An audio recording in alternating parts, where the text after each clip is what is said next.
Guys, to this tutorial, Siemens TIA Portal hardware configuration. This is Automation Gizmo channel.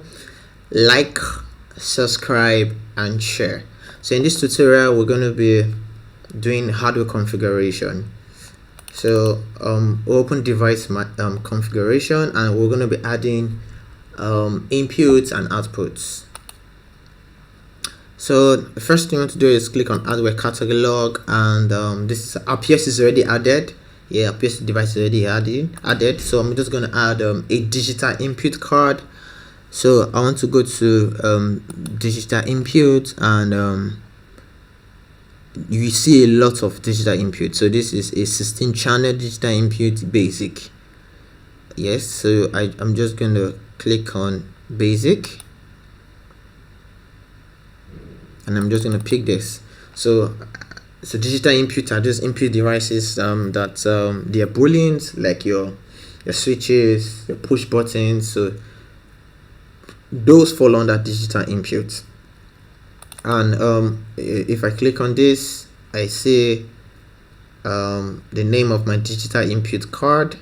I see the model parameters where I can configure my digital inputs.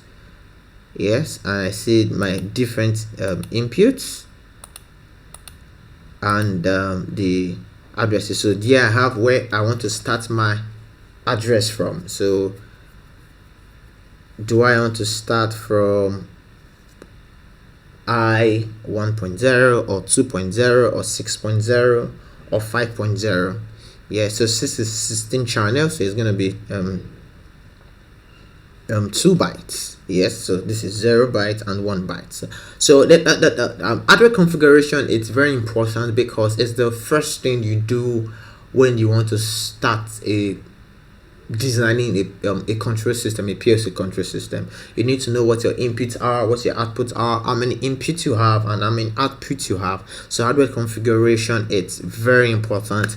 If you miss it at your hardware configuration stage, you're not gonna get your project set up properly. You're just gonna have some things in the mess. So back here, IO addresses just gives you the addresses of your individual IOs in this address. Hardware config and for digital input. So if I click on IO tags, you see my 16 bits digital input IOs. So here I could just give it names. I could say push button 1,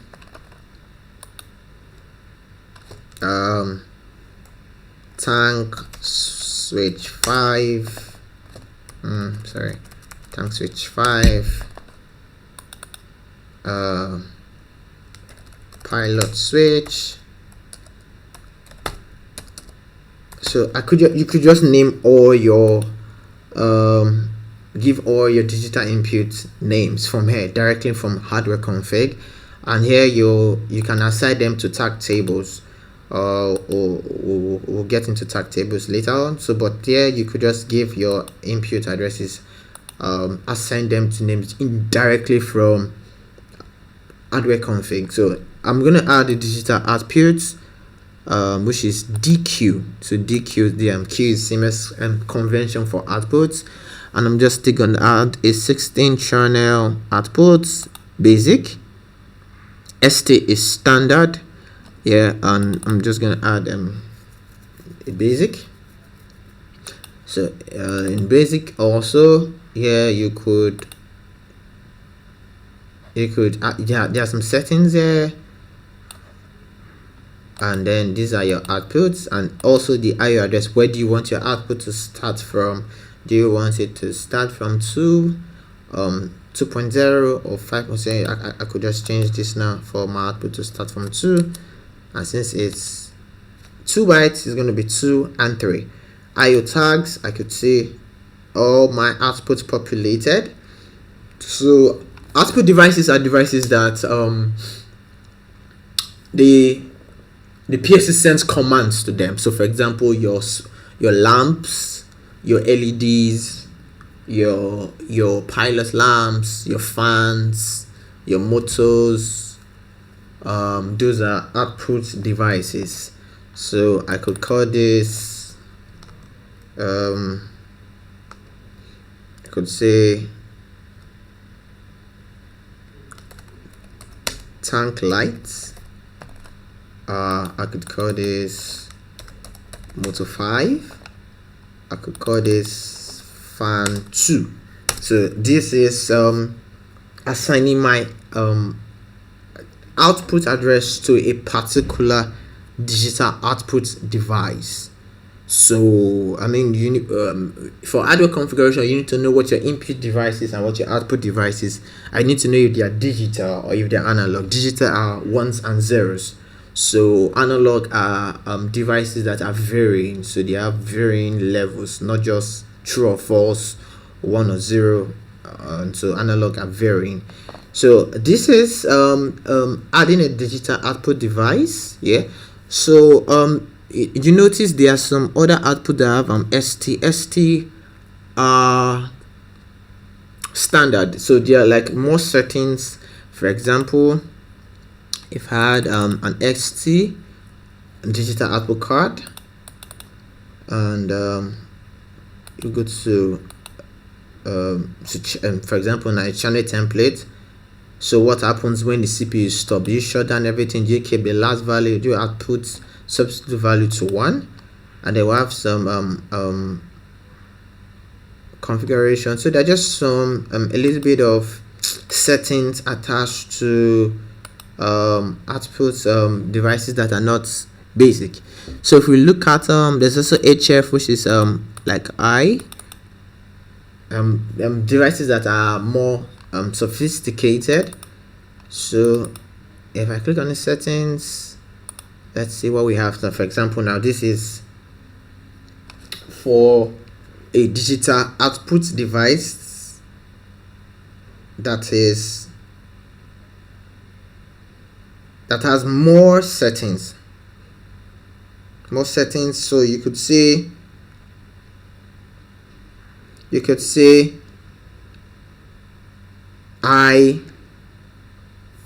so HF they are used basically when you want to have more diagnostics options. They call them I feature. So they are I feature devices. So for example, you could say, do you want no supply voltage? Do you want wire break? So for example, if the wire is cut, what do you want? Do you want the settings? Do you want that? Do you want short circuit to ground?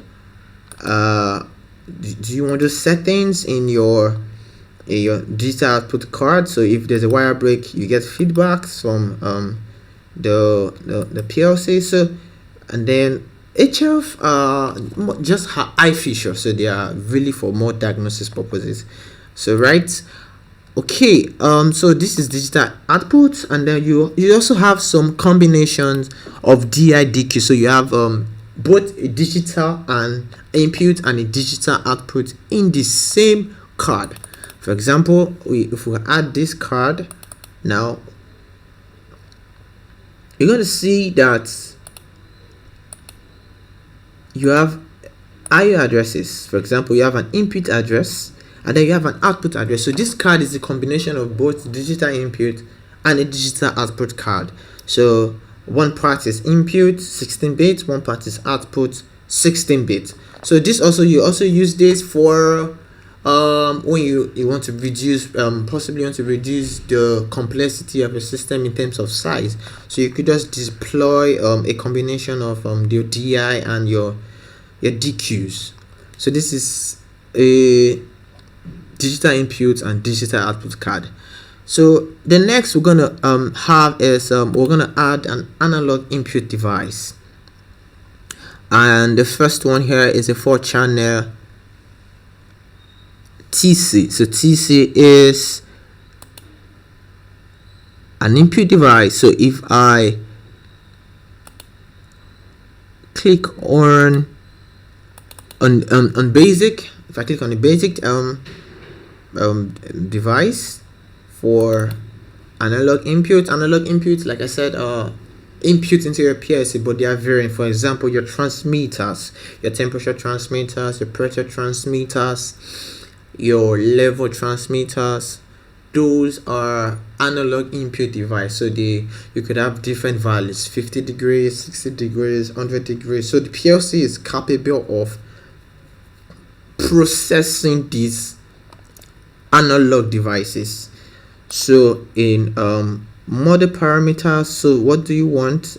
More settings? Do you want overflow settings? Do you want underflow settings? Like I said, these are diagnostics options, so you could highlight them, and then the PLC gives you feedback for diagnosis. Also, you want to also take note of for your analog devices, there are also settings. So you can either do voltage, you can do current. So there are lots of settings. So this is voltage, and then for voltage, you can do 0 to 10 volts, 0 to 5 volts. Just ensure that you know what the output of your analog input device is. So if you do a 4-wire transducer, you can do 0 to 20 milliamps, you can do 4 to 20 milliamps, and so that's all about analog input. So the last thing we want to add is analog outputs. Analog outputs are devices that are, you call them final control elements, like your modulating valves. So those are analog output. So we're just going to have a standard version, and then there's AQ. Also, you want to look at your model parameters, and here you see the diagnosis also. So if you want overflow, that's if it's more than 20 milliamps, and underflow if it's less than 4 milliamps, you round it off. And then also the output parameters: do you want voltage, do you want current, and if you want current, do you want 0 to 20 milliamps, 4 to 20 milliamps, or plus or minus 20 milliamps. Most industry standard use 4 to 20 milliamps because that's one of the best standards for signals. And then the last thing you want to check is your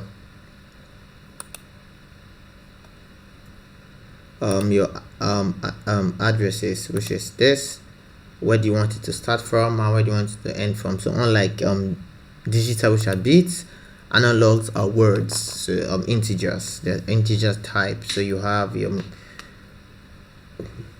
get into data types in other tutorials, but analog are integer. So here also you can also just put a name. You could say V026.011.456, which is a valve, a modulating valve. You can call this a V5672231.004, also a modulating valve. So here from here you could just give your